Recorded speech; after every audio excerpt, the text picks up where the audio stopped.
Hello, hello, hello, and welcome to Tina Speaks. We are in our nice little new studios, which I'm really excited to be able to do this. And I'm here in the studio with Sona Vanderhoop. You know I love saying your name. We decided to have this chit chat today to talk more about masterminding and really community or commisery. Yeah. And what are the successes and failures of coming together. Is that a good conversation? Perfect. I think it's We're going to craft it as we go. When we get right back, we're going to come back with Sona Vanderhoop, and we're going to learn how to mastermind properly. I think we need to start within our own minds, right? Mastering our own minds. Absolutely. And then coming into community. We'll be right back on Tina Speaks.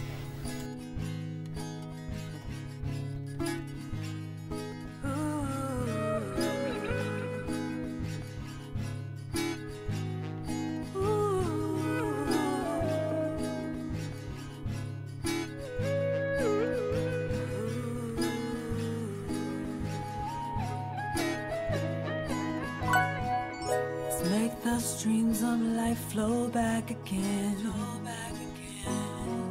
Let's look inside and calm the sea.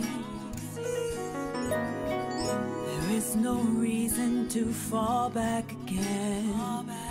Just release, release. You own your own self-reality. You know and realize, start to embrace your identity, and you see that you can go higher, higher. You can go higher, higher than you ever dreamed.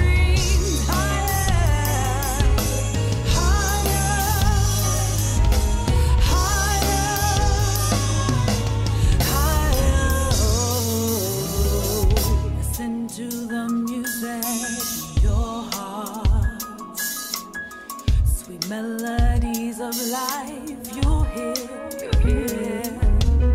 So when are you going to play a part? The time is here, it's here. And I'm here with Sona Vanderhoop. I just found out she's called the Countess. I'm sitting here with royalty. Can you believe that? On a Tina Speaks show.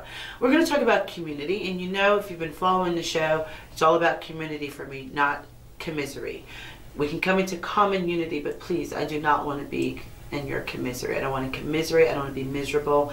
I don't want to go through that, and I don't want to attract that.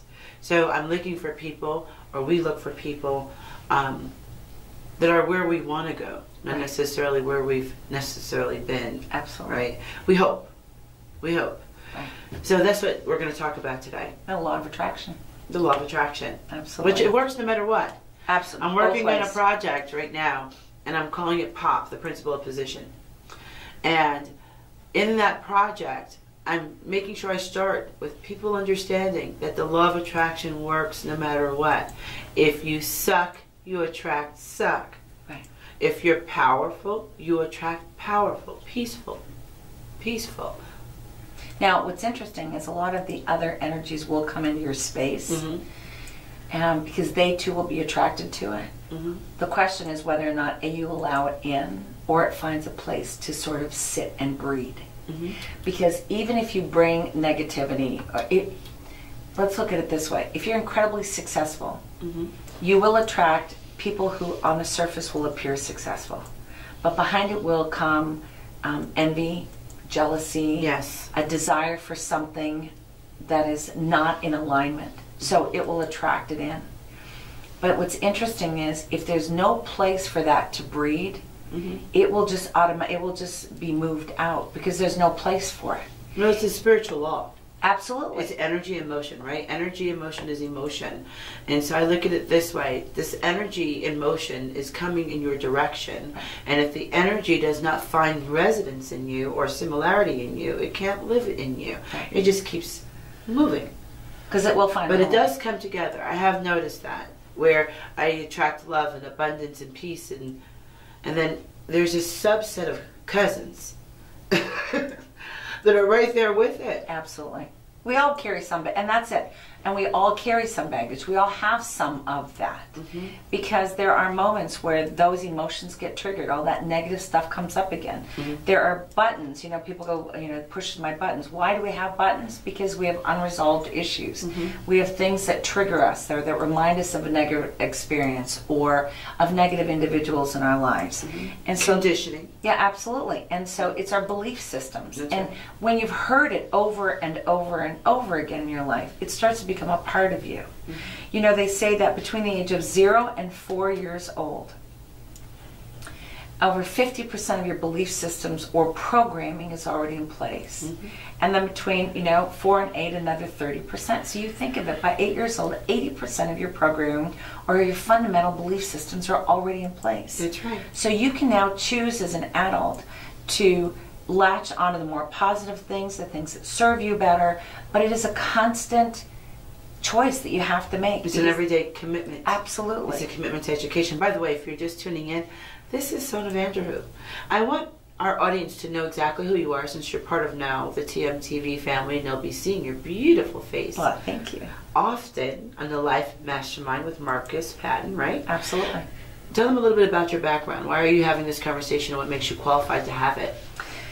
So my background originally was in business. That's what my degrees are in. And I did the corporate world for a number of years. And I was very blessed and incredibly successful in that world. And then I went to a point where my husband got transferred. We had our third child, our third daughter. Isn't he lucky? A lot of estrogen. And yeah. Actually, as an aside, let me tell you a quick story. You know, we have a sign by our door that says, "Welcome the Vanderhoops." That at one point in our life, my husband threatened to change it to "Welcome PMS Palace." We need four containers of estrogen. Absolutely. Well, the dog is a boy, or he used to be, and we tell him the Fisher boys just so he doesn't feel too outnumbered in the house. Aww. Anyway, so when we moved away to follow his work for a while, I took a leave of absence. I was a partner in a major marketing company at that time. And I had a chance to step back and really take a look at what I wanted to do. You know, that moment in all of our lives where we go, what do I really want to do when I grow up?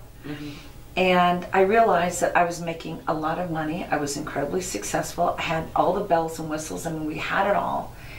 And I was tired, and I was not happy, and I was stressed, and I wasn't healthy because of the stress.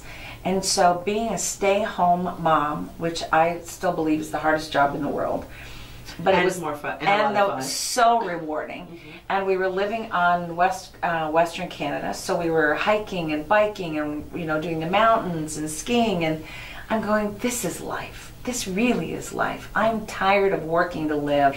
I wanted to live to work. Do you know? I wanted to live my life and then to work being what I love to do. And long story short, made the transition because that had been my background. I'd moved more and more into the coaching and training.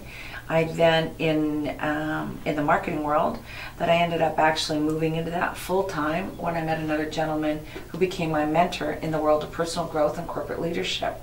And I have now been doing that for over 20 years. And so it was interesting because I got a chance to do that. I got to study with the best of the best in that field. And be in that place of being a student while being a mentor to others, which is a great, you know, it's a great place balance. To be, absolutely. And then I moved through the ranks and used my business background to eventually become, you know, CEO and run the company. So it was just the perfect place to be. And now I am out on my own and working with Marcus on this mastermind, and you know, just meant to be.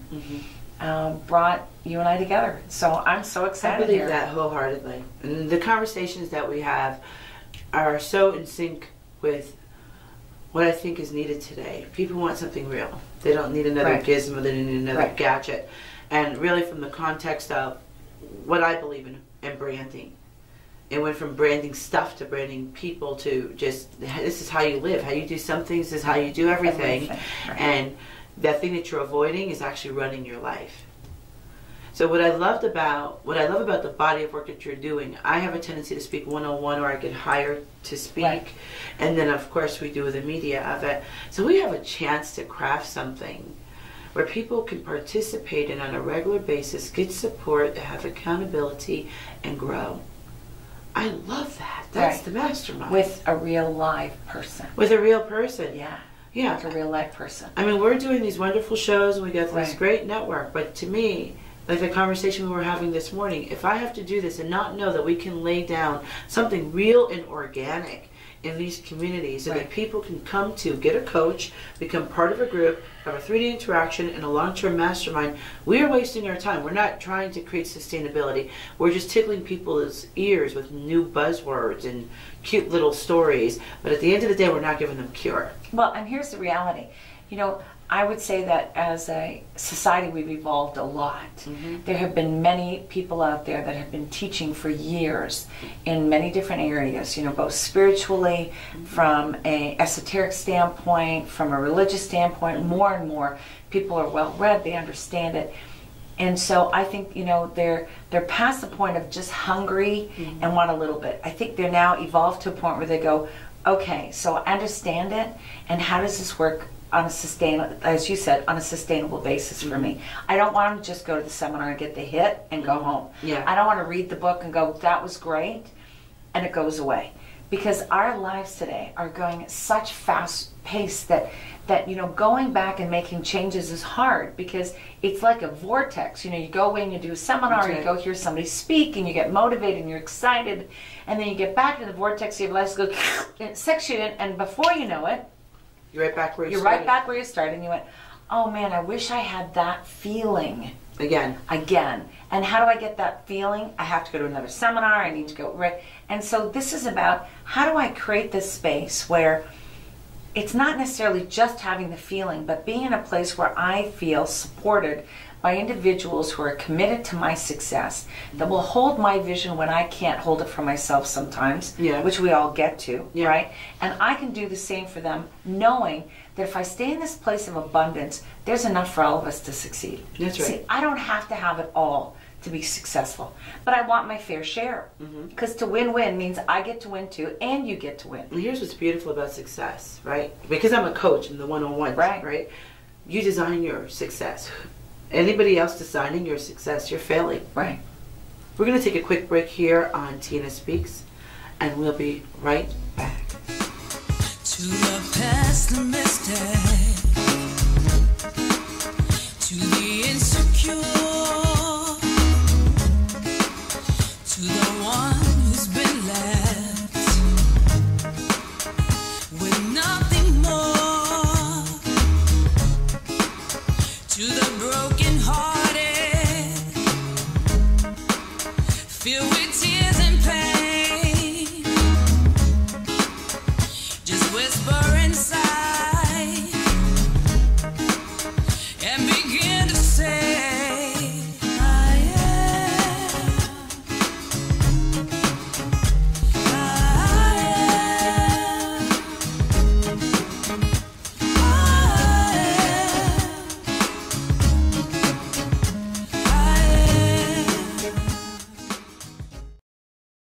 Okay, we're back. This is Tina Michelle, and you're watching the Tina Speaks show, and I'm here with Sona Marcus, and we're talking about mass running, community, unity, and flow. I want to add that too. Absolutely. Can we add flow? Sure.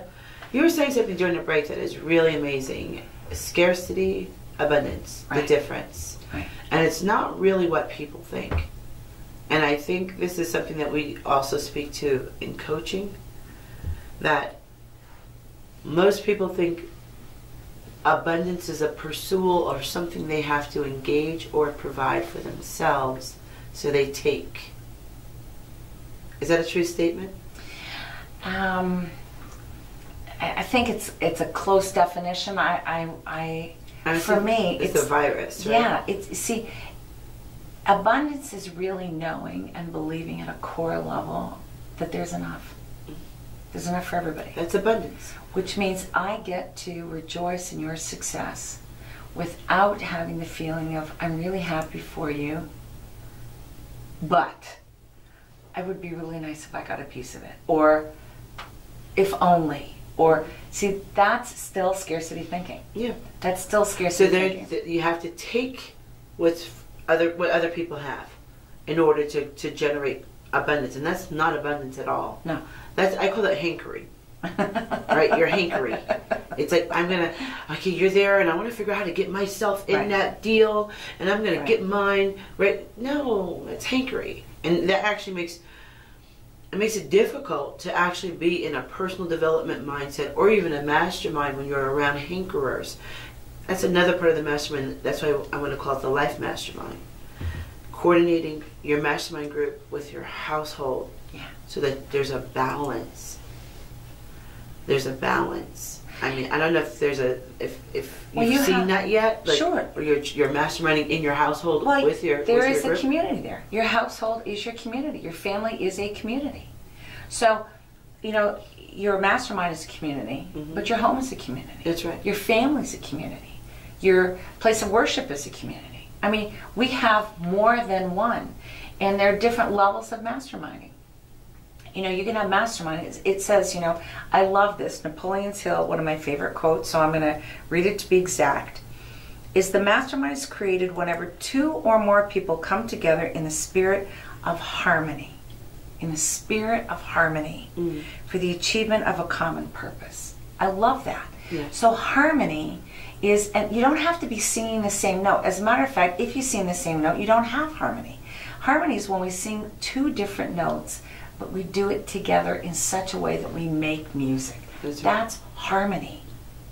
And the common purpose doesn't have to be that the end goal is the same. So we don't necessarily have to be, though we can be, working on a similar or same project. But it can be about what it is we want to accomplish. See, I love that. You say harmony, and you mentioned a note, and not singing the same note. And see, most people want homogeny, Yes. not harmony. Right. And homogeny makes me itch, right? I don't like seeing the same thing over and over again, no matter what it is. I don't want to see the same color, I don't want to see the same type. I like the difference, and I like looking at the difference working together in synchronization.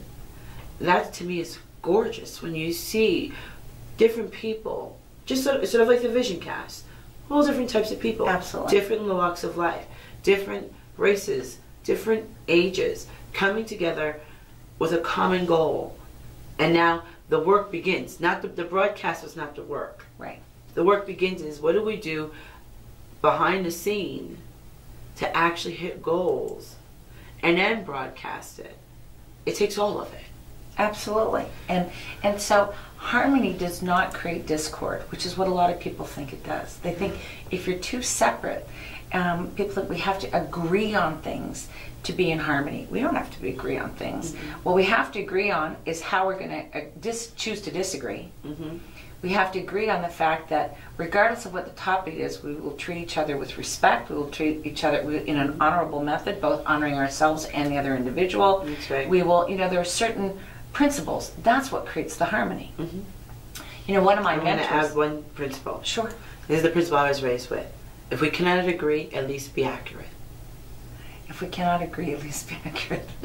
That's cute. That was I worth love that. one. And so I have been with individuals, my mentor and I, that I work with for years. I mean, sometimes we would come, just lock heads on things. We saw things so differently. But we both knew we came from a place of creating a win-win situation. We just saw it differently. We had different lenses we were looking through. And when you know that, you'll somehow figure it out. That's right. It's when you're not really sure of what the underlying motivation is, getting back to that thing we were talking about earlier about the energy that's brought in, when all of a sudden something makes you kind of, you kind of tilt your head and go, something about that, just, I'm not really sure what that underlying motivation. Somebody says something, but there's more to it, and you can't quite you put can your feel finger. it. You can feel them it. crafting an agenda that has nothing to do. Right.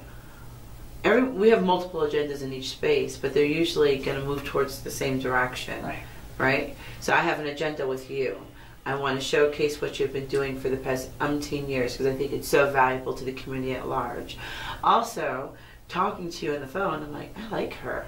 I want to spend more time with her. I think there's things that we can build Let's not just focus on the one project that we're sort of together for. I think we can do women empowerment seminars. I think we can do things for families. I think we could build other types of offshoot products that are going to be a lot of fun. And then there's, I think I just like talking to her because she cracks me up. So those are three different agendas, but they're both feeding each other. Right. I mean, all three are feeding each other. Nothing is counterintuitive for what we're trying to get to. And that, to me, that's dangerous, because you see people who are around you and they are trying to feel you how it, Right. And they're predatory. Well, they say that only 7% of our communication comes through our words anyway. Like, 55% of it is tonality and verbiage, and then 38% or so is the body language. Paralinguistics. It's the subjective communication. It's the unspoken communication. When you walk into a room and you go, something doesn't feel right. They're all smiling, but they may have had a big blow up before, but something doesn't feel right. It's that, so part of this whole mastermind thing, that's why for a lot of people it's difficult to do, because you need to clean that off. You need to come in clean, and we actually go through a process where you actually clear off, like, what is it that's going to stop you from being totally present, so that energy is not brought into space. You cannot create from a point of drawing greatness, like beyond what you could do on your own, like that kind of greatness. You don't get the opportunity to draw that in when you put crap in your space. It doesn't work. It's it's clutter. I always equate it to a garden. My father-in-law was a great gardener, and the first thing he did every spring before he planted, people are so quick to plant, he invested more time in cleaning the soil. So he removed anything in there that could strangle the roots of a healthy seed. That's important. It is. So I think of that in this process that we're doing, is that we're moving so quickly. Very often we don't take the time to clean the soil, to clean our environment, where we're planting our ideas, where we're planting ourselves, where we're putting our hearts and souls into, And I'm a businesswoman, so for me, everything, I always look at what results does it create, because at the end of the day, we're defined by those results. And we're a business You have reasons, person. you have results, and I can't take your reasons to the bank. Right, absolutely. You know what? And at the end of the day, if you've not accomplished what you wanted to do, you'll never remember the reasons. When you look back on your life, you'll have a whole bunch of empty yesterdays. You don't remember the reasons, but you do know the results. You do know the results. We're going to take a break on that thought, and when we come back, we're going to dig down a little deeper. Who do masterminds work for, and who do they not work for? We'll be right back on Tina Speaks. So amazing.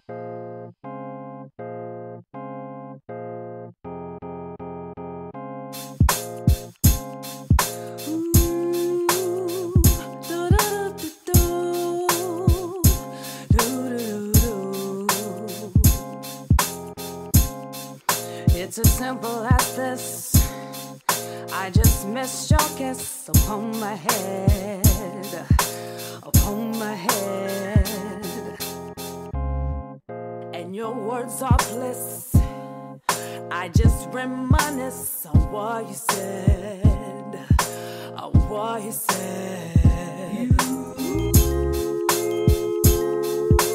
Take me on a natural high.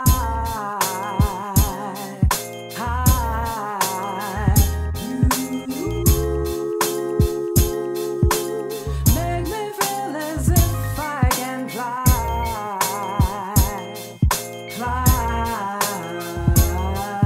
Yo, I fly away with you. It's my destiny. I just want you to know you're the best to me. Give it my all, cause you give me everything. It's that simple.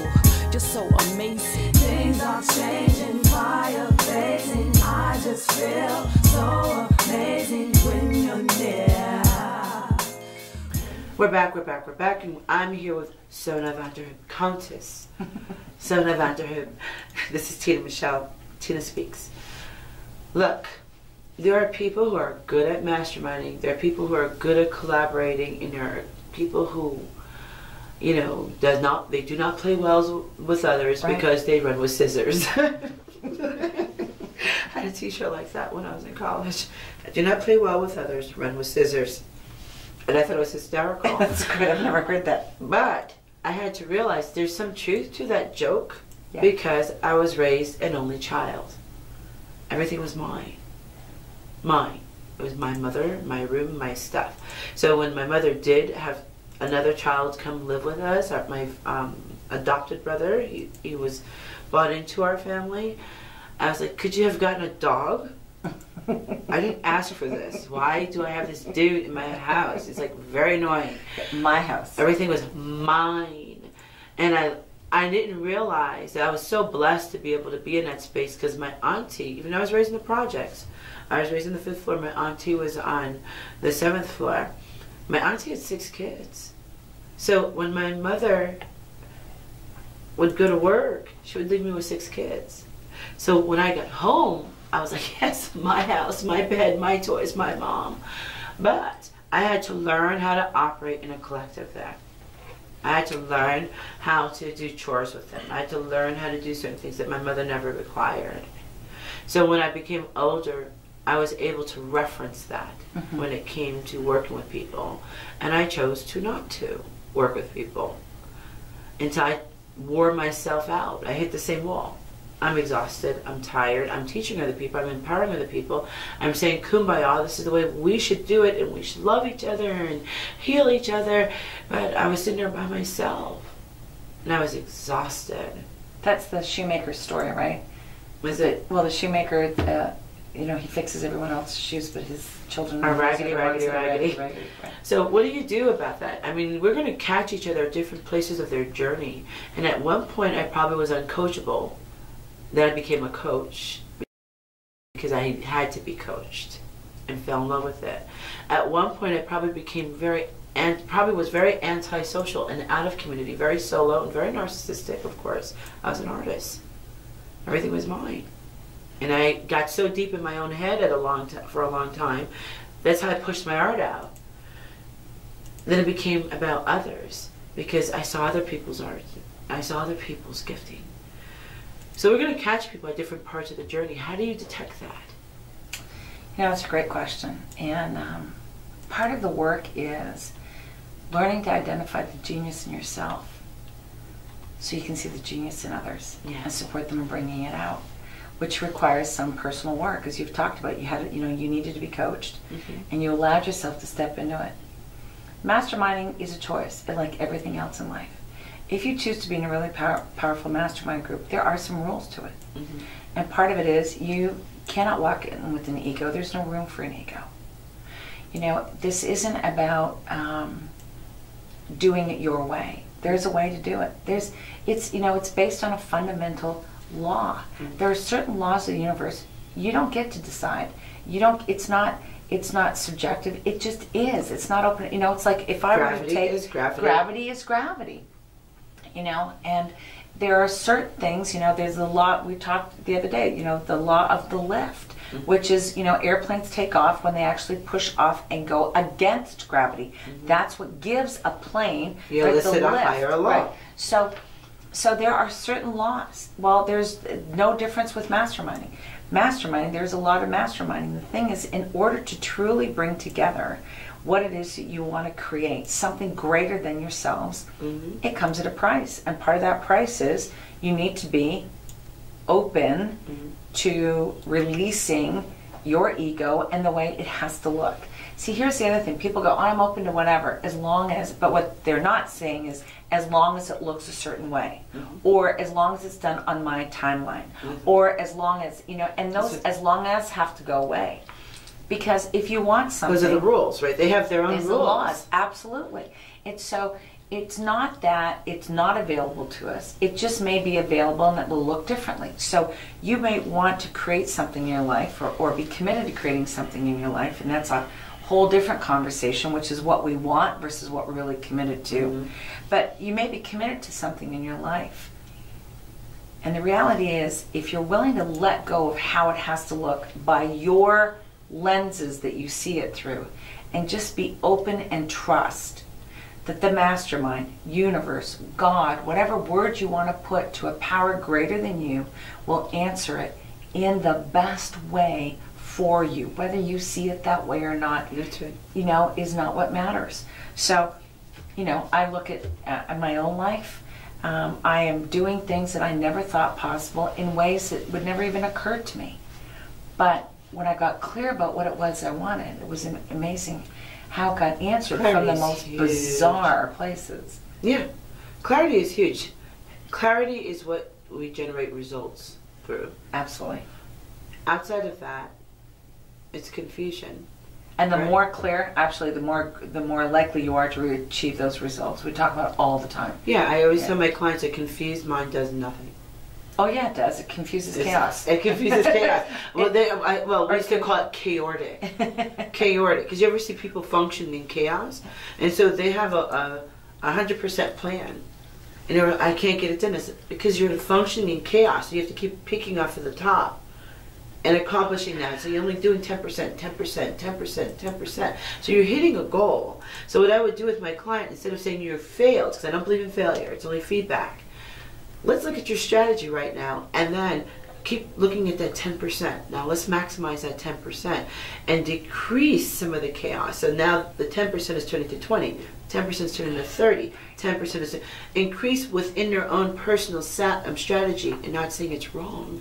It's just, is it serving you right now? Right. And how do we make what you're designing and generating from the choices that you've made yourself serve you? And serve your goals. Exactly. Because it becomes very expensive. I ask my client every time I see them, not what do you think you want? What do you think you need? I ask them, I said, what is it that you want, and what are you willing to generate for yourself? What are you going to generate for yourself? I can't give that to you. But you have to be really clear and bought in and committed to it, because you will generate that which you are committed to. You're responsible for that. You have the ability to respond to that. You're responsible for that. So now, I love the group. I love the one-on-one. I love all of that. When we do the Life Mastermind show on a weekly basis, right? There's going to be some distinctions. Yes, we're gonna get you guys into live rooms in select places for like 3 to 5 days. Depending on what we design, we're still working that out. And then put you into mastermind groups, anywhere from 90 days to 120 days. Well, actually, that's what we'll coach them on. Then from then, they will carry those on. I have people that are in mastermind groups that I set up 7 years ago. Well, you know, my Women of Vision mastermind group is in Washington, D.C. They are in year 6. Yeah. They still work together. They're still generating results. And I think they completely kicked the whole philosophy in the butt that women can't work together. But I already told you, there's a distinctor. There are women and there are chickens, right? So, and we'll talk about that some other time. Another show. So, what type of topics would you like to craft and talk about on this show? So we'll talk about, you know, there are fundamental things that we learned from the book. Mm-hmm. A lot of the work that we will do comes from the book, Think and Grow Rich by Napoleon Hill. And so we have taken that and we've dissected it. And it's interesting because that's the fundamental premise upon the work that we do, but there are other sources that we've gotten information, and there is a system to follow. So we will be taking people through what it takes to truly be successful and do this. And more than the mastermind. So it's much bigger than a mastermind, though that is the vehicle that people will use in order to stay in alignment and stay on topic and on track in their lives. So the book is going to become the textbook or the curriculum. Absolutely. Oh, that's good. Right, and then there will be, you know, optional readings and, you know, fundamental, you know, additional hangouts and that, or handouts and that type of thing, so that it supplements the work. But the reality is, you know, this is not new material. Napoleon Hill did his research for 20 years before it was published, and, you know, looked at all of the major players, successful people around the world at the time, took the learning, came up with 16 traits that he noticed, 5 of them that were consistent across everyone. And what was so critical was none of them were born with the key 5 traits. Wow. That's exciting. That is the formula for success. So we're going to be working people through what it is to be looking for, and we're going to take all of those and really drill down so it becomes second nature to them. Something that they can really start to get their heads around and start to really make their own and get attached to it. I love that. Yeah, and then you put all of that together, and anything is possible, and miracles occur. I was going to say, that sounds like an environment for miracles. Perfect. You know what? We have to do this again. I think I'm going to have you back. I want to go into those 5 traits. Will that work? But our time is up right now. Awesome. I'd love to. I think we need to come back and talk about those 5 traits. Perfect. Thanks, Tina. I appreciate it. Thank you for being with me, Sona My Vanderhoop, pleasure. Countess Sona Vanderhoop, on a Tina Speaks show. We'll talk to you soon. Yeah, Stony Black on the beat. I think I need to do a little interlude so people can understand where I'm at. They like to put me in a box, and I really don't think they really see me. I'm that pivotal sister, hit you with lyrical kisses. See, I be granting your wishes, and you wanna know my position. So stand up and listen to this knowledge I'm spitting. It comes from queendom living. I can't fulfill my mission, so I don't take no shorts. Yo, I'm running this course. Got no time for you dissing, because I keep moving forth. All your words, they be missing. I'm living high like I'm twisting. The smoke is flying, I'm glistening. The smoke is flying, I'm glistening. Do you know how I'm living? This society's tripping. Gotta raise my vibration so I can keep on winning. See, this race is not given. No, this race is not given to the swift, but the one who endures to the ending. You don't wanna say. You don't wanna say. You don't wanna say. Just like the cross, broke it off. Had to die to set it off. Nails in hand, hardly stand. Me and the devil had to fight it off. Transformation overload, battling demons toe to toe. I refuse to let go so I can sing this so low. Education came with my willingness for conversation. Had to open up to my higher self with what I'm facing. See, my past had me going in circles, constantly chasing. But at last I found peace through meditation. Spirit God, take me far, more I'm aware. There you are, you, me, I, we. Life is like a shooting star galaxy. I am it. Ancestors help me spit, dancing with my angels' wings, and y'all don't even notice it. Y'all don't even notice it. You don't wanna say.